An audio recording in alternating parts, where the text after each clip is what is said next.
Hi friends, welcome to Sandhya kitchen. ఇవాళ చేయబోతున్న recipe పూరీలు అండి.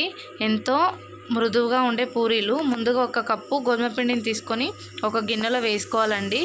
1/2 టీ స్పూన్ ఉప్పు, 1 టేబుల్ స్పూన్ పంచదార, 1.5 స్పూన్ బొంబాయి రవ్వను వేసుకొని బాగా కలుపుకోవాలండి. ఒక పావు ఆయిల్ పోసుకొని కొద్దిగంత వాటర్ పోసుకుంటూ మనం బాగా పిండిని ఈ విధంగా మెత్తగా కలుపుకొని ఒక 1/2 అవర్ పక్కన పెట్టేసుకోవాలి.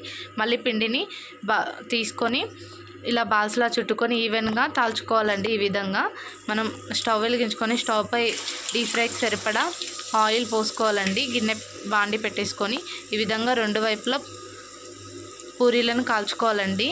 ఈ విధంగా జాలిగంటతో ఒత్తాలండి. ఒత్తడం వల్ల ఇలా స్ప్రెడ్ చేయడం వల్ల పూరి అనేది బాగా పొంగుతూ వస్తాయి ఫ్రెండ్స్. ఈ విధంగా చేసుకోండి, టేస్ట్ అయితే చాలా బాగుంటాయి. పూరి తినని వాళ్ళు కూడా తింటారండి ఈ విధంగా చేస్తే. ప్లీజ్ ఫ్రెండ్స్, లైక్ చేయండి, షేర్ చేయండి, సబ్స్క్రైబ్ చేసి